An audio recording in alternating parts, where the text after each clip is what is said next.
kuti mndege muja mulibe ma passengers, muli ma pilot okha. Nde kumbuyo kuja kunabisala wa hijacker. Nde ndiyekeze mwachitsanzo. I think zina zimoyanganoka already. You can confirm for both, or you just looking at the norm? No, I can confirm for ndanu Sambalopa. Chifukwa nauluka naye. Ndanenaso kwayambirira kuja kuti Selemani sindikumdziwa, sinauluke naye. So I cannot confirm anything unless nitapenga chani mapepa lache tatibweretsani mapepa ache ndaone. Then I can confirm. Chomene ofuna mutithandize Brigadier General. I know ndinukatswiri even from what you're saying. Mukuoneka kuti ndinukatswiridi with a lot of experience. Ndimafuna kuti nakasi by the end of the day tufuna tipange close this issue. So ndimafuna so mutithandizire kuti membership ya committee inoyo ite okhala ndi chithunzithunzi kuti ntchito ya ADI ndi chani, ndipo ADI anayikiranji pa ndege kutanso kuti otakhala kuti ADI palibe chiopsezo ingakhale chotani ku ndege inoyo ngati katswiri kuti mwina membership ite okhala ndi ka knowledge. I submit.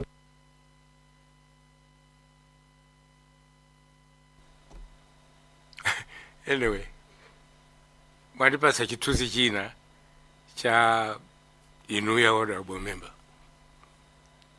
kuti mwina mukudziwa sindidziwa kuti background yanu ili mu aviation kapenayi. I'm a free licensed aircraft engineer myself as well. Okay. So mufuna ndipite ku handbook ya Donia 228 ndikachite extract zimenezo. Ndimapempha kuti Brigadier General, you're my senior, so with due respect, ndifuna kuti mungotithandizira. It's not going to you, it's for the benefit of the membership. Mwachitsanzo tala la galimoto likakhala kuti laphulika, galimoto yosingaende chifukwa pakhala kuti a lot of things that okay mwina imene ndapeka chitsanzo cholakwika koma fuel gauge galimoto ngati siku igwira ntchito zikhoza kutheka kuti munthu kumaona ngati ndi fuel kufika panjira fuel ndikuthera chifukwa kuti sukutha kupanga monitor. I hope it remote. So vuto la gauge likhala kuti sitha kupanga monitor. Titakhala kuti vuto liti ndi ADI sikugwira ntchito, chiopsezo kwa ndege chikhala chotani in terms of functioning? I think my instrument ambiri and they are redundant. Redundancy is to make sure kuti it covers zinthu ngati zimenezo. Ichi chafa ogwiritsa ntchito cha right. Chair, through you. I understand, Brigadier General, with due respect again. The mafuna be mudango dithandiza, this will be the last time I'm asking that. Komano, function ya ADI, ndichani, kuti itakhala kuti yavuta, chingachitike ndichani? Ndiye munduze situation yache pamene yavutapo. Mwamba, pa ground, pa landing. Yavuta mwamba. Yeah. You are flying level. ADI yaonongeka. Pilot, support mina maipeza from the ADI, yomwe panopo aisowe, ikhala iti. Kapena ndifuse kuti, that, okay. Fusala clear kwambiri. Tithandizeni kuti tipite sogolo.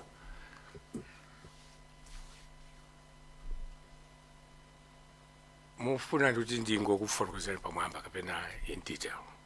Chifukwa ine si Donia 228 handbook. I can refer you to that situation in the Donia 228 fully to say chingafuta chaku. Not that of memory. So if that is the case, ndiye kuti inu mutipatse mpata nda yimbire inache aku besuko andiuze kuti isi tapanga chakuti mauti not that of memory. Mwina tipita chitsogolo, but I think when you're doing basic training, you don't refer to type ratings. You go generally, a general picture of an ATI. Kuti imagwira ntchito bwanji. Kwa mwina tipita chitsogolo. Brigadier General, mine is just a confirmation. Ena na pakali. Mafuna ngopanga confirm kuti when you're flying in the air, you don't get any instructions from anyone. The captain makes final decisions with reference to that flight. And that power is so, but I just wanted to compare because it's conflicting reports. I just wanted that confirmation, Brigadier General. It's not true that you don't get instruction from anyone, because ATC controllers, on approach, for example, they'll tell you, or they'll guide you on a flight path for your landing. So if you don't comply, the other thing would be, if you are lost for whatever reason, you are disorientated, you don't know where you are. My apologies, through your chair, Brigadier General. I meant instructions, not the guidance. For example, okay, mina ndinene yonje ngati kwami anabwera pa Nkhani, Captain Nkhani analisimikizira kuti when you're the pilot, you're flying, my decisions onse amapangidwa ndi the captain, because ndi amene ali mwambamo. We don't get instructions from anyone, not even the army commander, not even the president. Is that true? It should be true when it comes to the safety ya ndege, because if iwe ukona kuti ichi siningachite chifukwa I'll give an example. There's a short runway close to the president's village, and the president wants you to land. You can't do that. You have answered me, and thank you so much, Chair. I wanted that confirmation, and I think it did happen. Brigadier General, tufate biliriza sunduziwa energy ilibunubwino. Energy ilibunubwino. Fuka panali kawa zena ndizina kuti mwina kapena sugar koza kukwera. Kapena kutsika, then mangu funa kuti pota samono maliza. Okay. Clear. Okay, chabwe. Tibange planta malabada kena kuti malizira kumapetogo doa kasangazi unless ngaralipo yena oti afuna yekendamanga. Thank you very much, Chair. I've got 5 questions for the Doctor, Brigadier General Mtende. Doctor, on page 1 of your presentation, you mentioned that the Donia in question, you had flown with it, Dr. Kamuzubanda. I just want to find out if the Donia was just too old, since that appears to be about 30 years ago. And at what age do you deem an aircraft to be very old? Thank you. Can you ask other questions? I think he can jot down the notes to make progress. Second question, you also mentioned the significance of knowing who the pilot in command was at that particular time of impact. Do you have any suggestions as to how the committee would be able to find evidence as to who was flying the aeroplane at that particular time? Question number 3 is on spatial disorientation. The BFU report mentioned that one of the causes of the crash was spatial disorientation. How often does the Malawi Air Force conduct trainings to equip pilots with the necessary capabilities of how to combat this situation when it happens?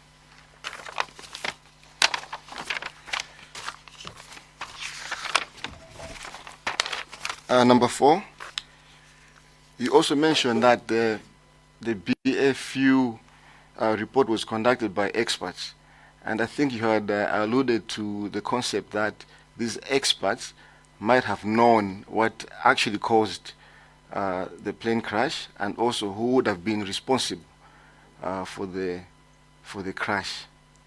I just want to find out, for the avoidance of doubt, if this is actually what you had said. Number 5 is on the weather. You mentioned that had you known the kind of weather that was on that particular day, you would have cancelled the flight. I just want to know exactly what kind of weather were you referring to. Thank you.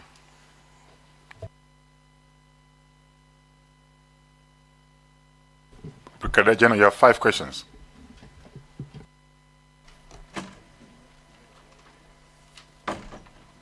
The late President Dr. Hastings Kamuzubanda muona kuti penepo pali not a Donia 228. It's a sky servant. Koyambirira ndege zoyambirira maziona zinazachira chonchi azipambaga phokoso. That's the one I'm referring to. Ndege zoyambirira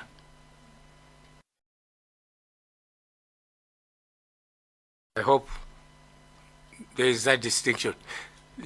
When I was presenting, I said, take note of the registration. Ina ndi Tango 03, ina ndi Maui 03.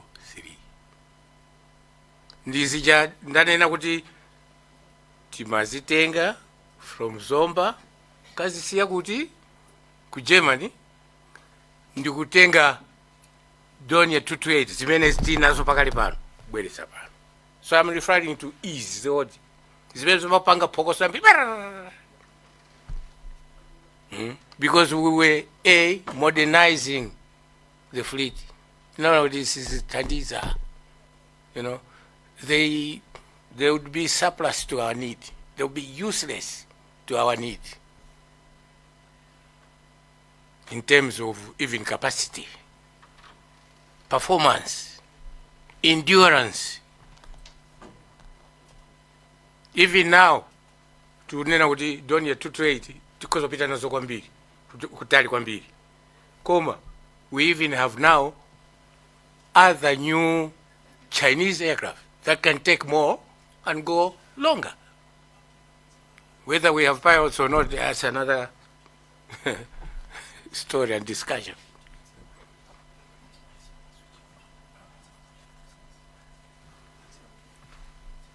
Amauluka ndani kovuta mfanya cha hivi na BFO sana nene kuti ndi uje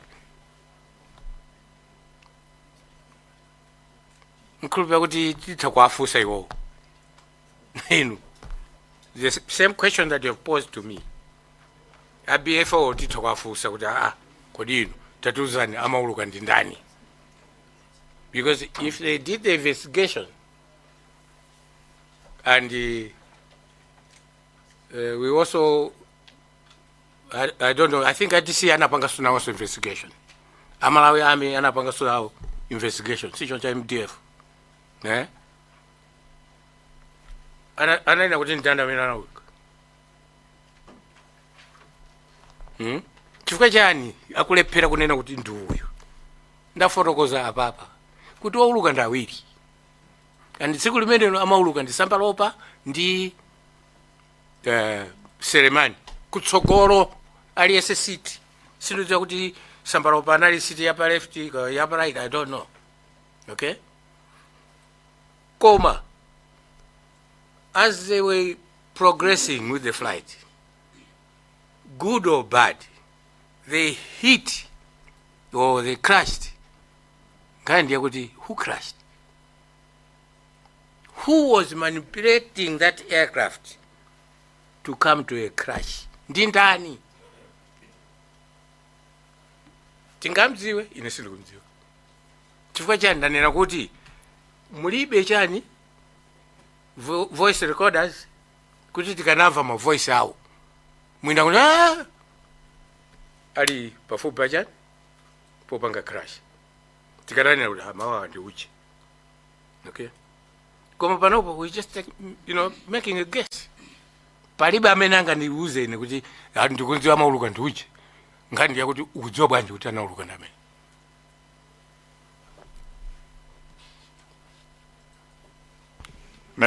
Next one. Nchifukwa chache tanena kuti this flight ouluka ochita actually fly manipulate the controls ndi mmodzi osati onse awiri. Koma ndi ndani amene anachita manipulate that control to come to a crash? Ndi ndani? Who would know? Nimene pagona vuto.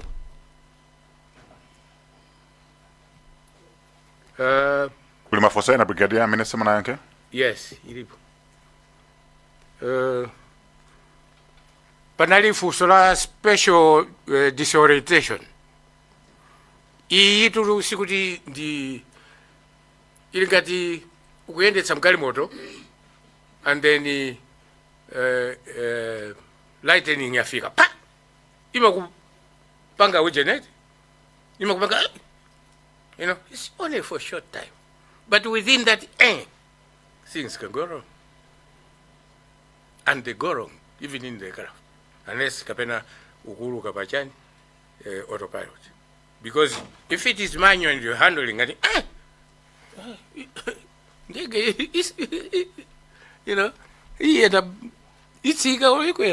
this moment, this short moment, that's what it will do. But the point is, we have the training, we have the experience, and we are refreshing every short while, every year, every 6 months. That's what we're doing. Nefanya manena kuti solution ya kuti tibe ndarama is not a solution at all, because ngati wagula ndege wina chita facilitate zimkazimezozo and zichani manena za constitution ni matanthauza kuti tilini ma responsibilities. Tagula ndege sitingangogula ndege nkukayunjika ku air wing or ku air force ife nomapanga zathu izi panga chanu bwana yoka equipment akapanga upgrade yoka izi tena kuti somana ukagulira ko whatever happens you have to find money, you have to find that money in dollars. You have to go out ku company ku don't your company. Point made. Next question. There are other 2 questions.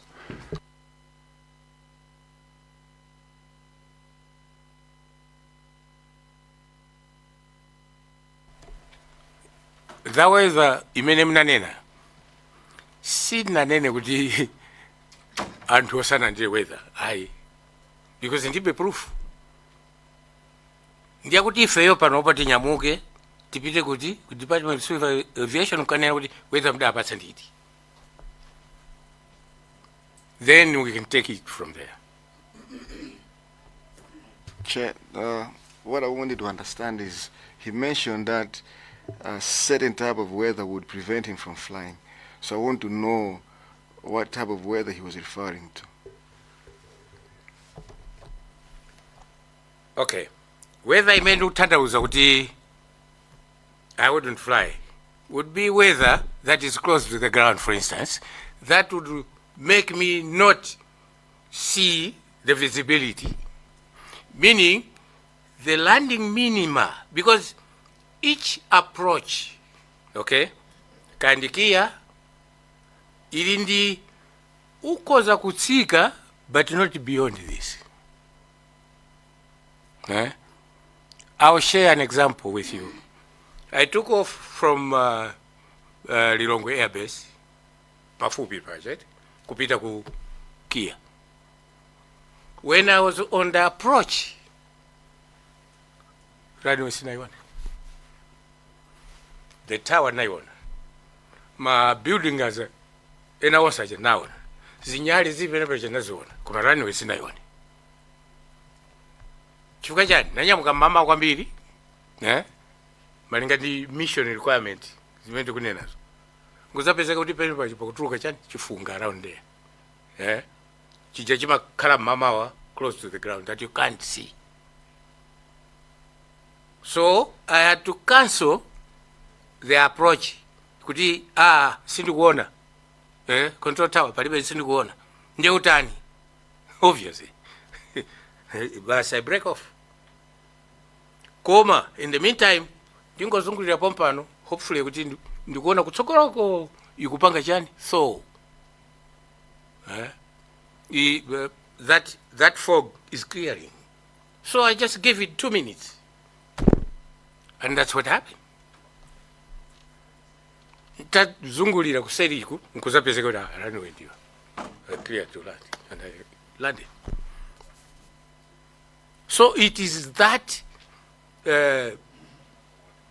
close to the ground weather imene achita publish for that approach kukiyako na also nina kuti sungapitirire 200 feet for instance. So if weather is below than 200 feet, I can't fly. I want to risk my life. I enjoy my life. Point made. Is there any other question remaining unanswered? But for Sabina Ngade? Yes, there's one more. About the BFU. Yes. You mentioned that in the BFU report, they would have discovered what had caused the plane to crash and also who had been responsible. But they are short of mentioning the persons responsible.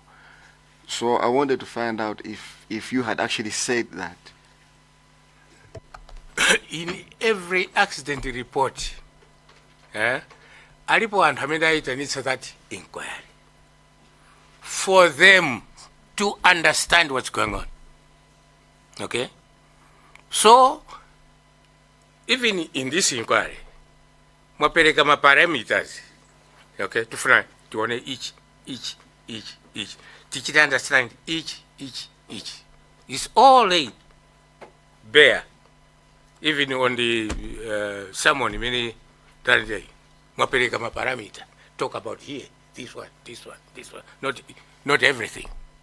That's why I'm not, spending so much time telling you everything because I can't. Zinthu zimene ine zanditengera years and plus. Kuti tifotokoze kuno in 1 year, in a few hours, it's not possible. So ndithoka mbapo ndiapo. That's what I'm doing. Ndifanyaje honorable member achandauza kuti zimene zindithoka tenga mbuku because pakati pano singawerenga. But give me time, ndikatenga ndikupatsani. Chifukwa iyi ndikudziwa kuti iwe akudziwa. Point made. Singzamvega. Do wakasangaze? For the sake of progress, yeah.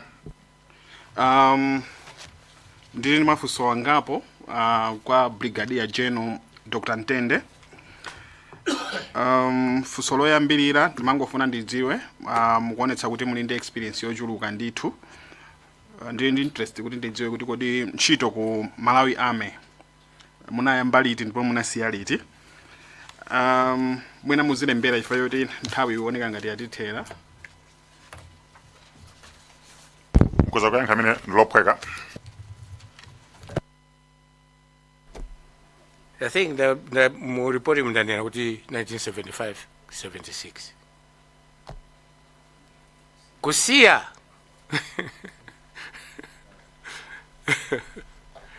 Kusiya, I think everybody, when you heard the name Brigadier General Ntende, I think something triggered. Nasia under very strange and awkward and useless circumstances. Mutu 208. So I can say kuti nasiya 208 chifukwa somehow, somewhere, and by some dangerous people I call them. Ananena kuti naukira boma. The treason ija mukumbukira. Inachita involve military officers. Okay. I wouldn't want to mention names here because sina pembe kuti ndi pange chocho. Koma inali ya 208. Nagonapo mzali kembo chani Maula. Napita mkoti. Na newspaper. You know, so now kina boma. Next question. Chabwino. Zomba Thondwe anafusa nkhani zokhuzana ndi possibility ya hijacking.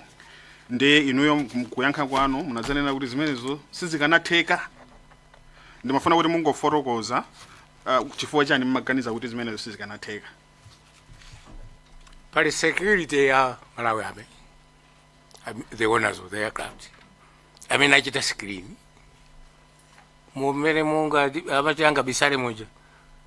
Taona monamu.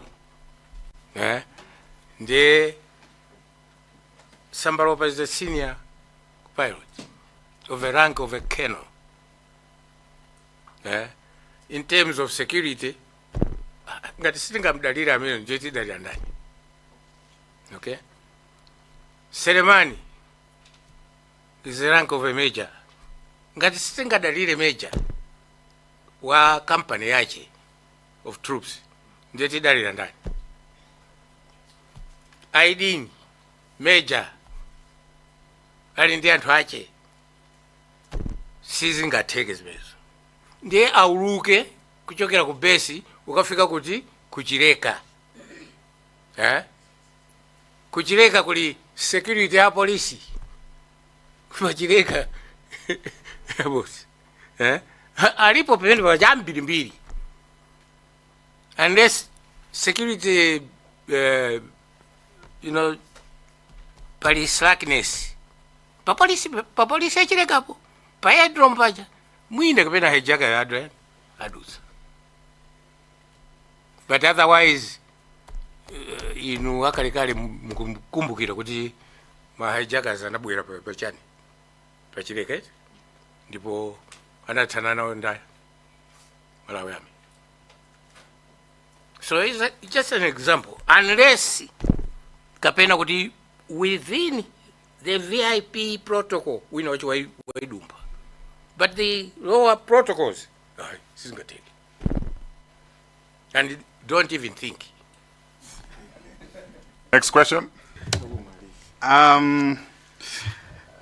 Mulanje North anadzafusapo funso lokhuzana ndi kuti zimene zimachitika pa tsiku limeneli zikukhala ngati kuti zinali zodabwitsa kuti ndege itafika pa point nansa communication sinafike ku control tower komanso ndege imazungulira imapanga circulate zimene amaona ngati kuti zinali zodabwitsa anthu ambiri Malawi muno of course amaona ngati kuti zinali zodabwitsa komanso kuti imauluka pafupi kwambiri mwina as low as 200 feet zimene zozo zinali zodabwitsa and kunena kuti no landing gear inadzatuluka malo onena kuti sanafike ku destination imene amapita zinali ngati zinthu zodabwitsa. Ndimafuna kuti inuyo mutipatse expert opinion kunena kuti no zimene zizi maganizo mwanu mukuona kuti zimachitika chifukwa chani.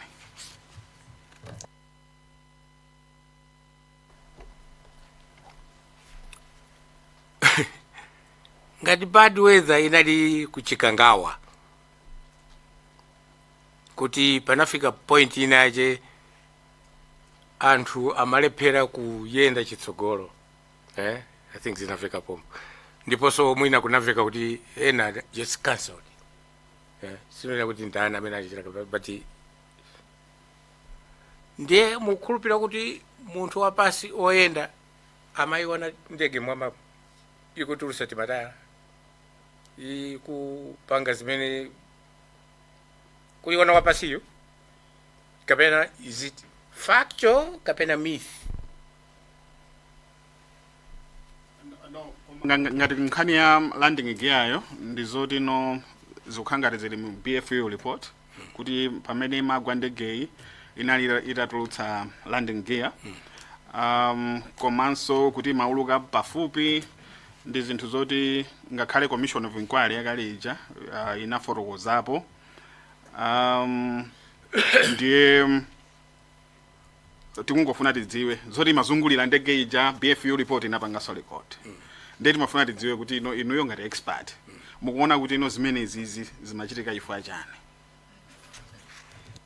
Ndikupenda ndafotokoza kale kuti this is strange, this is not normal, because normal flights samapanga zimenezi. Is this something for about? Koma nkhani yaikulu ndikuti one, tikuona kuti weather is involved. Weather sitingaiponyo ayi, weather ndiyoti yachikhalire maripoti onse muva mu weather. And mukafika pa ground mukafusa anthu kandi pachikangawapo ka around that area ku chakumzuzu akuza kuti sinali bwino, ndiye kuti weather sinali bwino for flying in this particular case. And sinali bwino chifukwa choti the end result ndi disaster imetu chifukwa chachitiri muno chifukwa zinthu sizinathe bwino. Ndiye tifuna timvetse bwino kuti chidachitika nchiyani, tikukatolapo vuto ndiyakuti ena kuonjezapo mangwere opanda ntchito amene satithandiza inaima pamodzi sikelikoptatu ndi ndege ndiye singaime pamodzi analowa mmene iwe palibe amalowa mmenemo ili alowa wakwera bwanji mmene mukuti kafike mmene watulukamo iwe amene angatuluke ndege yache siyi ndifanya ndimachita emphasize mission ready aircraft. I'll give an example. Ku helicopter kuja not ku helicopter ku battalion ya my example one here. Okay. Tapita Fosolina. Ziko mwambiri. Brigadier General Dr. Ntende munadzafotokoza kuti pa 10 June 2024 mukanakhala kuti inuyo munali pilot woti mukufuna muyendetse vice president simukananyamuka pakiya kumapita kunzuzu. Munafotokoza izi yonena kuti munena kuti weather kunzuzu sinali bwino. Nde tikapitanso ku BFU report anapeza kunena kuti ngozi imene ija kwakukulu inachitika chifukwa chonena kuti weather sinali bwino. Ndiye ine ndimafuna kuti inuyo ngati expert mulipoti mwanu musimunatsindike, ndimafuna kuti mutitsindikire kuti inuyo mmene munayipangira analyze ngozi imene ija inachitika chifukwa chani. Ziko mwambiri che funso langa chimodzimodzi ndankakale funso ilo chifukwa ndangoti sinikanapanga based on weather report. The actual report ya weather imene anapatsa awawa to make a decision kuti tiuluka tipita ku mzuzu ndilibe. Tanthauza kuti awawa anachita interpret weather imene anawuza ndikuona kuti ili bwino, not only pa departure pakiya but also landing ku mzuzu. But alas, they never made it to mzuzu. It means naneso ndipatsidwe weather report ija ndipange analyze kuti apapa is below landing minimum or kaya ndani sakanapita chifukwa chani? One, kumzuzu kulibe chithandizo cha my instruments on the ground at Mzuzu to help the pilot to land. So for chache ndikunena ineyo, based on that information I wouldn't.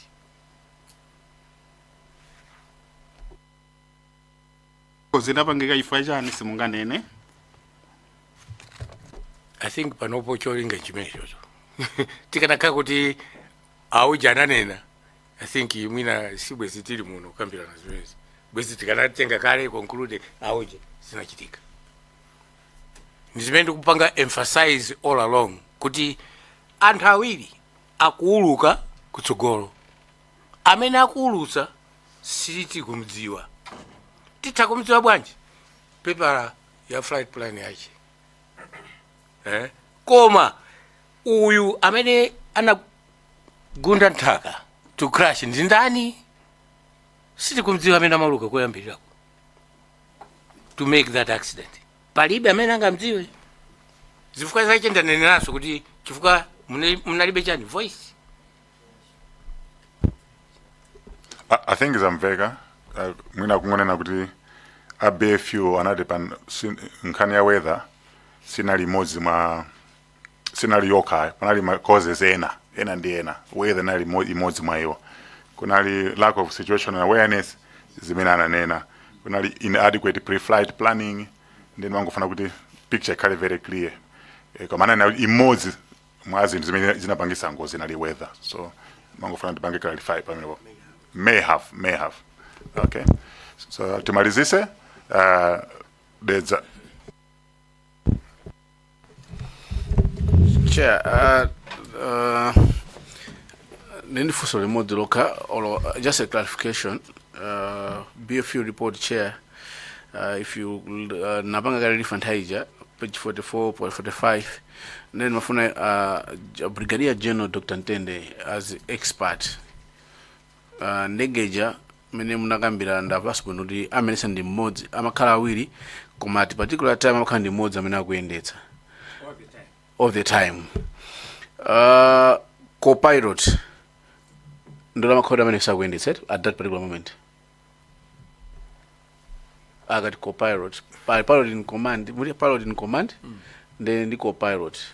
Because page 45 and 44 you gonna go to amene apanga communications. I think Ninshito ya co-pilot communicating with the anali my major ceremony. According to the BFU, 44 page 44 and 45. I mean, I'm young 20 nauticals could have fika kujani. It was co-pilot communicating in Nagonzus.